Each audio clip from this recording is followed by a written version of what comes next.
তো আসো আলোর সমাবর্তন। তাহলে আলোর সমাবর্তনটা আমরা কি জানলাম? কোন তরঙ্গের কম্পনের উপর যদি এমন শর্ত আরোপ করা হয় যে কম্পন কেবল একটি নির্দিষ্ট দিকে বা তলে সীমাবদ্ধ থাকে, তবে সেই প্রক্রিয়াকে সমাবর্তন বা পোলারায়ন বলে। যেমন দেখো, স্বাভাবিক আলো, স্বাভাবিক আলোটা তোমার স্বাভাবিক আলোর যে তরঙ্গ, সেটার কম্পাঙ্কটা তোমার কি সব দিকে ছড়ায় না? তোমার Yes, sir. সব তলে এটা বিস্তৃত হয়। তাহলে দেখো স্বাভাবিক আলো যেটা, সেটা হবে এরকম। এদিকে তার কম্পাঙ্ক থাকবে, এইদিকেও তার কম্পাঙ্ক থাকবে, এরপরে এদিকে তার কম্পাঙ্ক থাকবে, সব দিকে তার কম্পাঙ্ক থাকবে স্বাভাবিক আলো। তাহলে এটা হচ্ছে একটা অসমবর্তিত আলো। ভালো করে খেয়াল করো, এটার কম্পাঙ্ক চতুর্দিকে আছে। এটা হচ্ছে একটা অসমবর্তিত আলো বা স্বাভাবিক আলো। এখন এটার উপর যদি এমন শর্ত আরোপ করা হয়, তাহলে কি শর্ত? যেমন আমরা যদি একটা ক্যালাস বা ওই ক্যালাসটাকে বলা হয় তোমার পোলারাইজার বা সমবর্তক। তাহলে আমরা যদি সামনে একটা সমবর্তক রাখি, মানে পোলারাইজার রাখি, এটা বিভিন্ন ক্যালাস আছে। ধরো আমরা এখন যেটা যেটা বলতেছি, এটা হচ্ছে ধরো একটা টুরমালিন, টুরমালিন ক্যালাস। তো এই ক্যালাসটাকে যখন তুমি এখানে সামনে রাখবা এরকম,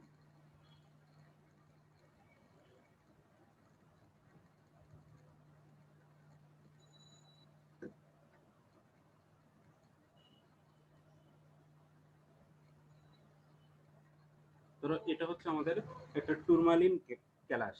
তাহলে এই ক্যালাসটা এই অসমবর্তিত আলোর সামনে রাখলে, তাহলে এই ক্যালাসটা আলোটাকে যে তলে অ্যালাউ করবে, আলোটা কেবলমাত্র সেই তলে যাবে। আর বাকি তলগুলাকে সে কি করবে, করে নিবে, শোষণ করে নিবে। এই ক্যালাসটা বাকি দিকের কম্পনগুলাকে শোষণ করে নিবে। শুধুমাত্র সেই যে অভিমুখে যে অভিমুখে আলোটাকে অ্যালাউ করবে, শুধুমাত্র সেটাই যাবে। অপর প্রান্তে আমরা যে আলোটা পাবো সেটা এরকম। ধরো এটা হচ্ছে অনুভূমিক রেখা। তাহলে এখন দেখো, সেই শুধুমাত্র ধরো এই তলে আলোটাকে অ্যালাউ করতেছে, তাহলে এই তলটা ছাড়া বাকি অভিমুখগুলাকে সে কি করে নিবে, শোষণ করে নিবে। তাহলে এখানে শুধুমাত্র তুমি এই একটা অভিমুখে পাও, এরকম একটা অভিমুখের আলোটাকে তুমি এখানে শুধুমাত্র পাও, এই অভিমুখের আলোটাকে। তাহলে এখানে দেখো আলোর কম্পনটা শুধুমাত্র কয়টা তলে দেখা যাচ্ছে?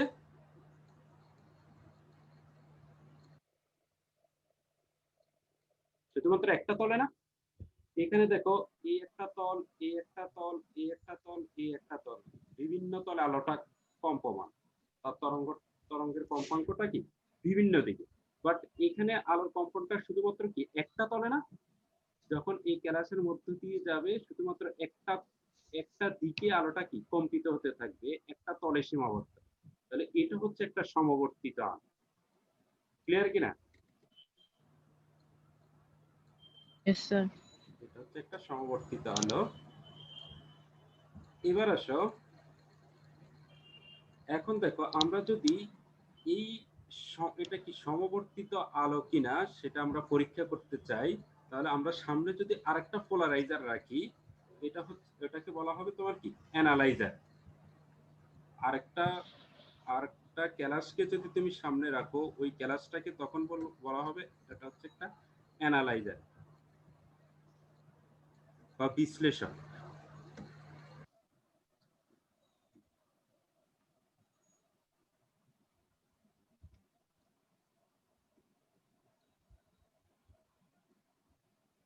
So তুমি এখানে যদি, আরেকটা রাখলে হ্যাঁ, এই যে এই সমবর্তিত আলোর সামনে ধরো আমরা আরেকটা ক্যালাসকে ঠিক সেম ভাবে রাখলাম, সেম তলে রাখলাম, একই তলে রাখলাম। তাহলে দেখো এই আলোগুলা এই যে যে তলে আছে সেই তলে সে তো এই তলটাকে অ্যালাউ করতেছে, এই তলে এই আলোগুলো চলে যাবে, আলোর তীব্রতার কোনো পরিবর্তন হবে না।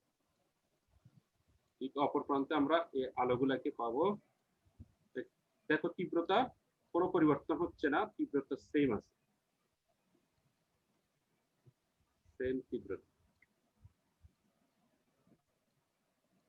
সেম তীব্রতার আলো আমরা পাবো। এবার আসো, এখন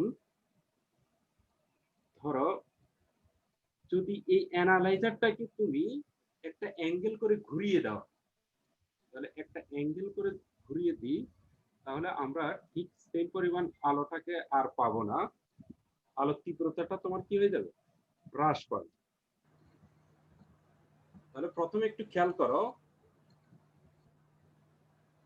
প্রথমে আলোটা থাকে কি, স্বাভাবিক যে আলোটা, সে আলোটা হচ্ছে একটা কি, অসমবর্তিত আলো। যখন এই অসমবর্তিত আলোটার সামনে আমরা একটা পোলারাইজার রাখবো, পোলারাইজারটা কি, এক ধরনের ক্যালাস, বিভিন্ন টাইপসের ক্যালাস আছে, তার মধ্যে ধরো আমরা এখানে যেটা বিবেচনা করলাম ওটা ধরো একটা টুরমালিন ক্যালাস। এই ক্যালাসটা তোমার আলোটাকে যে তলে অ্যালাউ করবে, যে তলে অ্যালাউ করবে আলোটা শুধুমাত্র সেই তলে যাবে, আর বাকি দিকের কম্পনগুলাকে, বাকি অভিমুখের কম্পনগুলাকে সে কি করে নিবে, শোষণ করে নিবে, বাকি তরঙ্গগুলাকে সে শোষণ করে নিবে। তাহলে শুধুমাত্র একটা তলে আলোটা সীমাবদ্ধ থাকবে।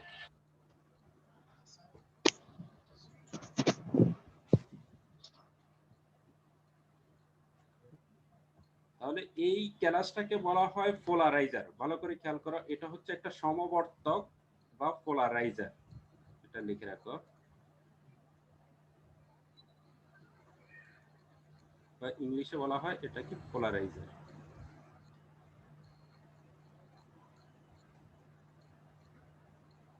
সে টুরমারাইজার একটা কি বলছিলেন যে? মানে টুরমালিন ধাতু দ্বারা তৈরি আর কি, টুরমালিন। যে স্যার কোন ধাতু টুরমালিনটা? টুরমালিনটা এটা হচ্ছে একটা কেমিক্যাল আর কি, কেমিক্যাল জাতীয়, যেমন বিভিন্ন কাচের আরো বিভিন্ন ধরনের ধাতুর আছে, যেমন কোয়ার্টজ, ক্যালসাইট, আইসল্যান্ড, ইস্পার, এই ধরনের প্রতিসারক ক্যালাসগুলো পাওয়া যায় আর কি।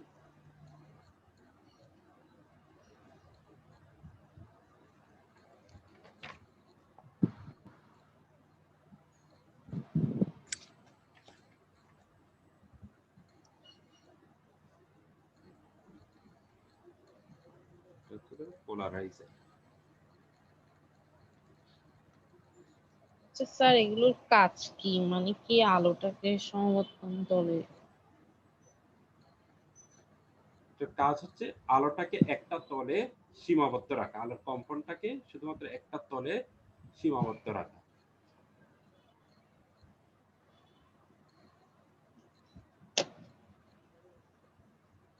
আর এই যে এটা হচ্ছে একটা সমবর্তিত আলো, এটা লিখে রাখো, এটা হচ্ছে অসমবর্তিত আলো।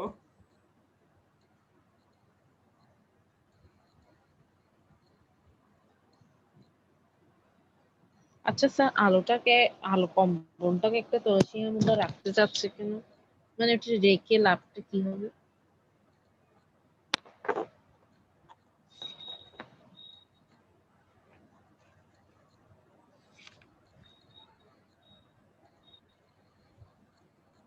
এটা হচ্ছে ধরো এক প্রকারের পরীক্ষা আর কি, আলোটা যে কম্পনটাকে একটা তলে সীমাবদ্ধ করা যায়। দ্বিতীয়ত তুমি বলতে চাচ্ছ এটার ব্যবহারটা কোথায়, না? এটা হচ্ছে পরীক্ষাগারে, বিভিন্ন পরীক্ষাগারে যে সমবর্তিত আলো, অসমবর্তিত আলোটা, এটা তুমি চাইলে এটাকে ইচ্ছা মতো এটা তীব্রতাটার হ্রাস বৃদ্ধি করতে পারবা, সমবর্তিত আলো। আর অসমবর্তিত আলোর তীব্রতাটাকে তুমি ইচ্ছা মতো হ্রাস বৃদ্ধি করতে পারবা না, সেই জিনিসটা আমরা দেখাবো। বোঝা গেছে? তো এই জন্য আলোটাকে একটা সমবর্তিত আলো, একটা অসমবর্তিত আলো থেকে এটাকে সমবর্তিত আলো, তাহলে যেমন পরীক্ষাগারে তোমাকে বিভিন্ন তীব্রতার আলোর প্রয়োজন হতে পারে। তো তুমি এই এই আলোটাকে, অসমবর্তিত আলোটার তীব্রতাটা তুমি কি হ্রাস বৃদ্ধি করতে পারবে না, বাট সমবর্তিত আলোর তীব্রতাটাকে তুমি তোমার ইচ্ছা মতো কি হ্রাস বৃদ্ধি করতে পারবা। তো কিভাবে তুমি তীব্রতাটা হ্রাস বৃদ্ধি করতে পারবা সেই জিনিসটা আমরা এখন দেখাবো। এটা হচ্ছে অসমবর্তিত আলো আর এটা হচ্ছে সমবর্তিত আলো।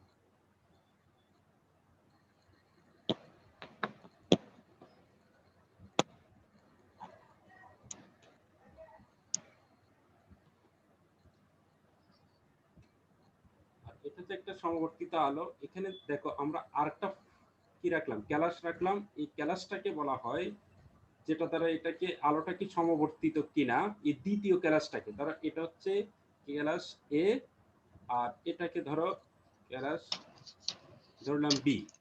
এই বিটা হচ্ছে বি ক্যালাস দ্বারা এটাকে পরীক্ষা করা হয় এটা কি সমবর্তিত আলো কিনা। তো এটার নামটা দেওয়া হচ্ছে অ্যানালাইজার বা বিশ্লেষক। এটা হচ্ছে বিশ্লেষক বা অ্যানালাইজার।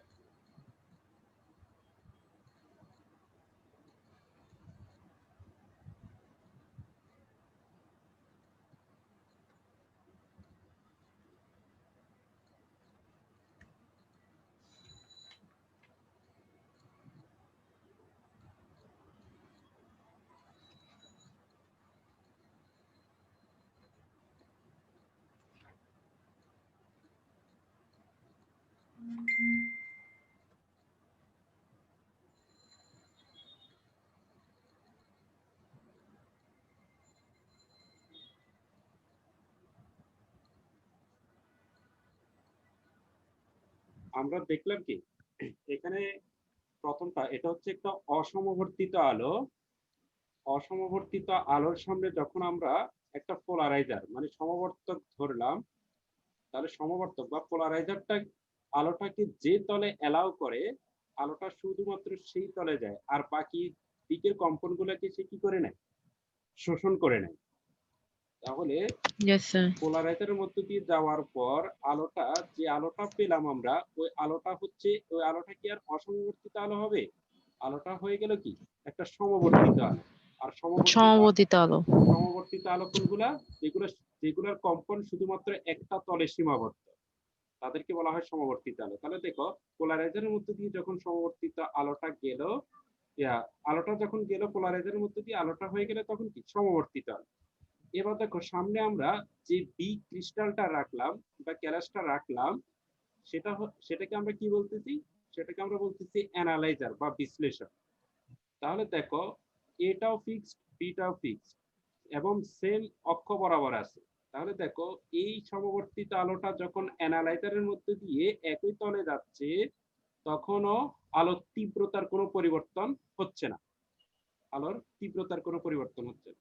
এবার দেখো দ্বিতীয় চিত্রে আমরা এটাকে ফিক্সড রাখলাম, মানে পোলারাইজারটাকে ফিক্সড রেখে অ্যানালাইজারটাকে আমরা ঘুরাচ্ছি।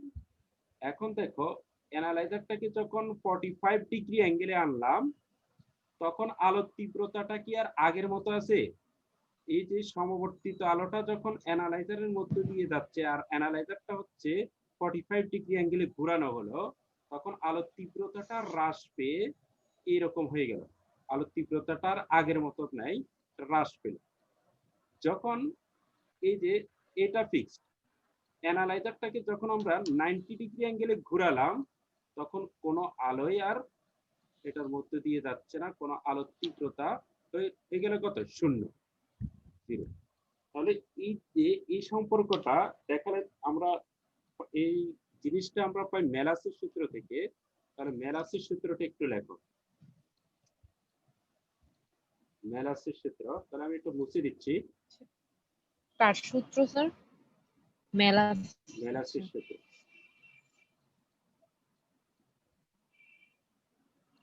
আচ্ছা স্যার, ওরা এগুলো কেমনে আবিষ্কার করে, মানে কেমনে আলো যাচ্ছে বা তীব্রতা ওগুলো কেমনে পাইছে ওরা? অনেক পরীক্ষা নিরীক্ষার ফল, এটা হঠাৎ করে তো আর মাথায় আসে না। যারা এইসব টপিকস নিয়ে আলোচনা করে, এইসব টপিকস নিয়ে গবেষণা করে, প্রত্যেকটা সেক্টর তো আলাদা। তুমি যখন এ সেক্টরে যাবা, এ সেক্টর নিয়ে যখন একটার পর একটা তুমি পরীক্ষা নিরীক্ষা চালাবা, তাহলে নতুন নতুন জিনিস আবিষ্কার হবে।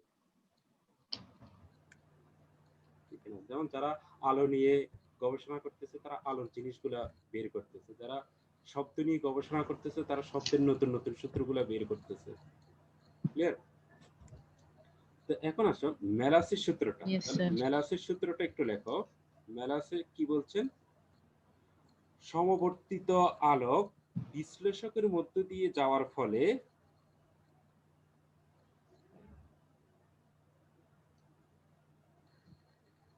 সমবর্তিত আলোক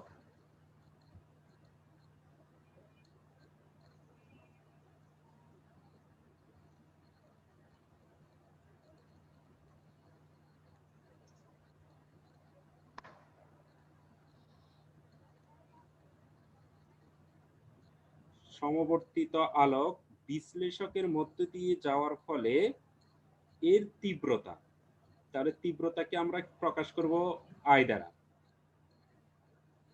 মানে আলোর তীব্রতা। এর তীব্রতা সমবর্তক ও বিশ্লেষকের সমবর্তন অক্ষদ্বয়ের মধ্যবর্তী কোণের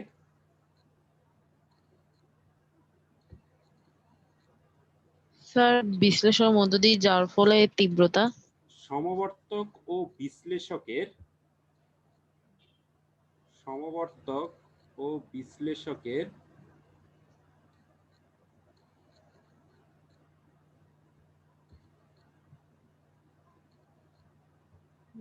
তারপর সমবর্তক ও বিশ্লেষকের সমবর্তন অক্ষদ্বয়ের মধ্যবর্তী কোণের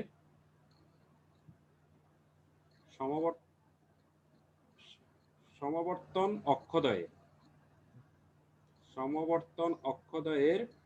মধ্যবর্তী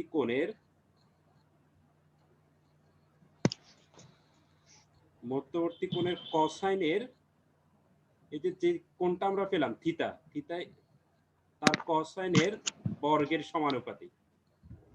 আর থিটা যেটা হচ্ছে আমরা 0 ডিগ্রি 45 ডিগ্রি 90 ডিগ্রি হিসাব করছি, ওটা কি কসের?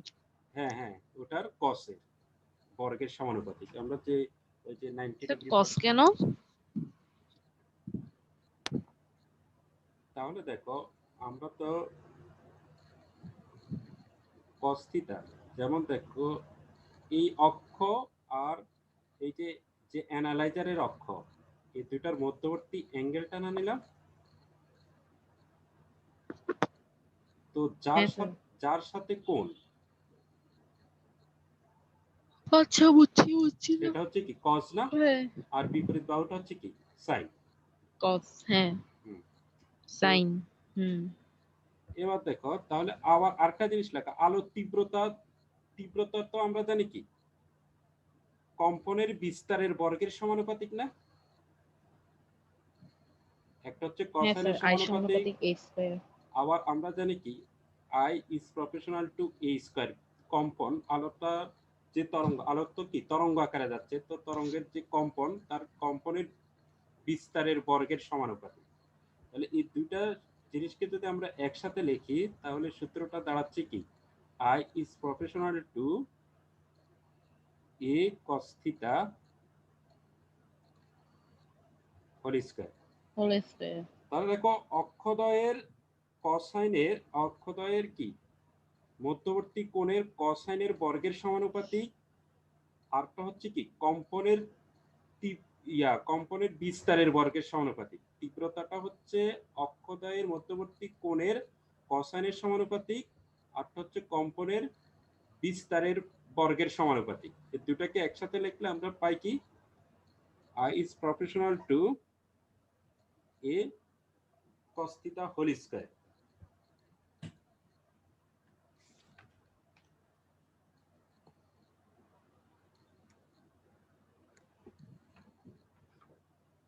তাহলে এটা হচ্ছে তীব্রতা ক্ষেত্রে তোমার মেলাসের সূত্রটি। এই দুইটা জিনিসের উপর আলোর তীব্রতাটা ডিপেন্ড করে, তাহলে অ্যাঙ্গেলের উপর ডিপেন্ড করে আর তীব্রতার উপর ডিপেন্ড করে, কম্পনের বিস্তারের উপর ডিপেন্ড করে। তাহলে মেলাসের সূত্রের পরে আমরা এখানে আরেকটা জিনিস পড়বো, সেটা হচ্ছে ব্রুস্টারের সূত্র। আচ্ছা বিজ্ঞানী মেলাসে দেখান যে ম্যালাসের আরেকটা সূত্র দেখো, ম্যালাস যেটা বললেন সেটা হচ্ছে যখন কোনো অসমবর্তিত আলোকে কাচ পাতের উপর 57 ডিগ্রি কোণে আপতিত হয়, তখন কাচ পাত হতে যেই আলোক রশ্মিটা প্রতিফলিত হয় সেটা হচ্ছে একটি সমতল সমবর্তিত, মানে একটি সমবর্তিত আলো। স্যার এটা কি বলছেন? আমি আবার বলতেছি, একটু খেয়াল করো। আচ্ছা আসো, তাহলে বিজ্ঞানী ম্যালাস পরীক্ষা করে দেখালেন যে যখন কোনো কাচের উপর একটি অসমবর্তিত আলো কত ডিগ্রি অ্যাঙ্গেলে, 57 ডিগ্রি অ্যাঙ্গেলে আপতিত হয়, তখন প্রতিফলিত আলোটা হয় কি একটি সমবর্তিত আলো, একটা সমবর্তিত আলো। আর এই যে প্রতিফলিত রশ্মি আর প্রতিসরিত রশ্মির মধ্যবর্তী অ্যাঙ্গেলটা হয় কত ডিগ্রি, 90 ডিগ্রি। যখন আলোটাকে 90 ডিগ্রি। 57 ডিগ্রি কোণে নিক্ষেপ করা হয়, তখন এই যে প্রতিফলিত আলো আর প্রতিসরিত আলোর এই মধ্যবর্তী অ্যাঙ্গেলটা হয় 90 ডিগ্রি। তাহলে আমাকে বলো তো এখানে θ1 আর θ2 এর মান কত ডিগ্রি হবে? θ1 প্লাস θ2, θ1 এর মান 57। না, এই পুরাটা হচ্ছে কত ডিগ্রি?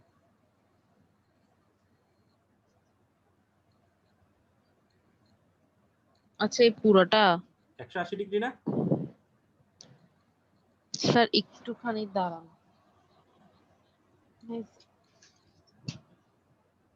আচ্ছা হ্যাঁ, এই পুরাটা হচ্ছে কত ডিগ্রি, 180 ডিগ্রি না?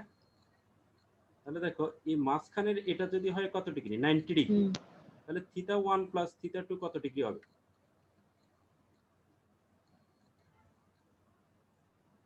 90 ডিগ্রি হবে না? মাঝখানের এই জায়গাটা যদি হয় 90 ডিগ্রি, তাহলে θ1 আর θ2 হবে কত ডিগ্রি? 180 ডিগ্রি থেকে 90 ডিগ্রি গেলে কত হবে, বাকি থাকে কত, 90 ডিগ্রি না? Yes sir. আচ্ছা এবার আসো আমরা এই কাচের প্রতিসরণাঙ্কটা নির্ণয় করব। তো কাচের প্রতিসরণাঙ্কের সূত্র কি মনে আছে? স্নেলের সূত্র থেকে হ্যাঁ স্যার, আমরা ওই জানি যে কি মিউ ইকুয়াল হ্যাঁ, কাচের প্রতিসরণাঙ্কের সূত্র,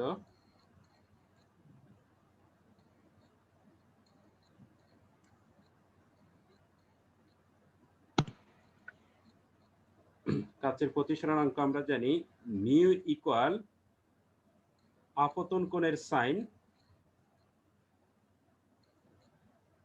আপতন কোণ কত, θ1 না?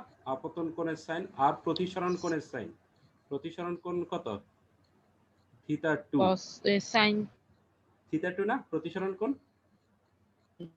θ2, আপতন কোণের সাইন আর প্রতিসরণ কোণের সাইনের অনুপাত একটা ধ্রুব সংখ্যা, এটাকে বলা হয় ইয়েস ওই স্যার। মাধ্যমের প্রতিসরণাঙ্ক। আচ্ছা এখন দেখো আমরা উপর থেকে θ2 ইকুয়াল টু কি লিখতে পারি, θ2 ইকুয়াল 90 ডিগ্রি মাইনাস θ1 লেখা যায় কিনা?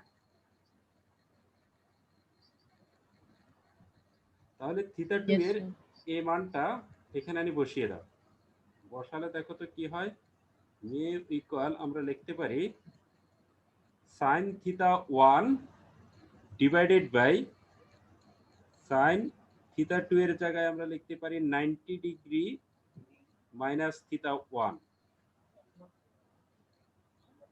এবার দেখো মিউ ইকুয়াল উপরে হচ্ছে sin θ1 আর এটা কি লেখা যায়, cos θ1 লেখা কস যায় θ2। না? এই যে এটা কত, θ1 না? আচ্ছা হ্যাঁ, cos θ1। cos θ1, তাহলে sin বুঝছি θ বুঝছি, ডিভাইডেড বাই হ্যাঁ cos sir. θ equal to tan θ। তাহলে মিউ ইকুয়াল আমরা লিখতে পারি tan tan θ1, θ1। tan θ1।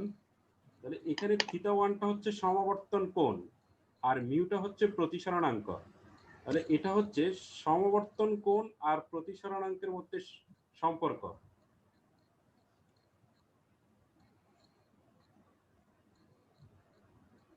Yes sir. তাহলে দেখো কাচের ক্ষেত্রে এটা হচ্ছে 57 ডিগ্রি, পানির ক্ষেত্রে অন্য কোনো মাধ্যমের ক্ষেত্রে তুমি যদি প্রতিসরণাঙ্ক জানা থাকে তাহলে থিতাটা মানে সমাবর্তন কোণটা বের করতে পারবা। আবার সমাবর্তন কোণ দেওয়া থাকলে ওই মাধ্যমের প্রতিসরণাঙ্ক বের করা যাবে। স্যার এখানে মিউটা হচ্ছে ওই মাধ্যমের প্রতিসরণাঙ্ক। মিউ ইকুয়ালস 1057 হবে না? মিউ ইকুয়াল 1057, তাহলে 57 দিলে মিউটা কার Because মিউ বের হবে বলো তো, কাচের নাকি পানির নাকি বায়ু? 15 কত আসতেছে? কাচের। কাচের প্রতিসরণাঙ্কটা বের হয়ে যাবে। তাহলে কাচের। হ্যাঁ, এখানে থিটা ওয়ানটা কি এই জিনিসটা একটু লিখে রাখো। এটা হচ্ছে সমাবর্তন কোণ। থিটা ওয়ানটা হচ্ছে সমাবর্তন কোণ।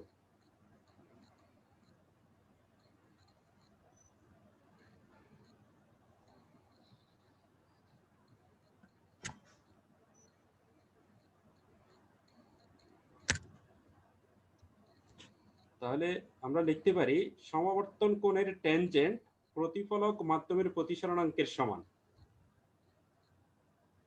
একে ব্রুস্টারের সূত্র বলে। তাহলে এই কথাটা লিখে রাখতে পারো যে সমাবর্তন কোণের ট্যানজেন্ট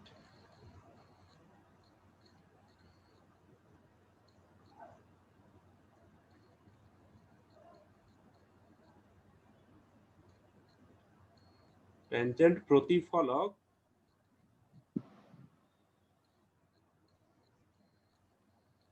মাধ্যমের প্রতিসরণাঙ্কের সমান। প্রতিসরণাঙ্কের সমান। একে ব্রুস্টারের সূত্র বলে। একে ব্রুস্টারের সূত্র বলে।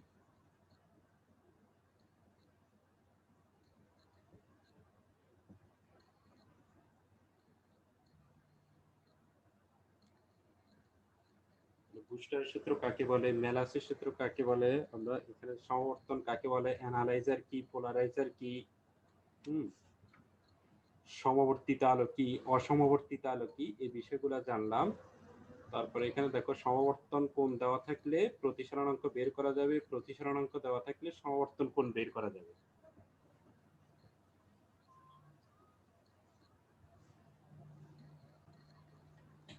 তাহলে দেখো আবার বলতেছি, দ্বি বা দ্বৈত প্রতিসরণ কোণগুলা। তাহলে এমন কতগুলো ক্যালাস আছে যাদের মধ্য দিয়ে আলোকরশ্মি গমন করলে এটি দুটি প্রতিসৃত রশ্মিতে বিভক্ত হয়। এই ঘটনাকে বলা হয় দ্বৈত প্রতিসরণ। আর এই সকল ক্যালাসকে বলা হয় দ্বৈত প্রতিসারক ক্যালাস।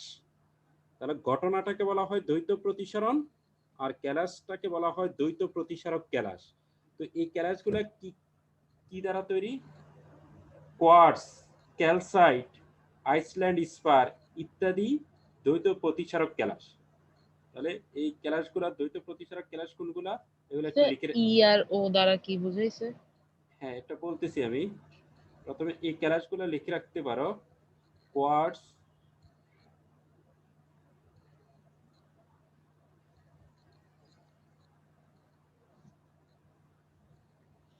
ক্যালসাইট,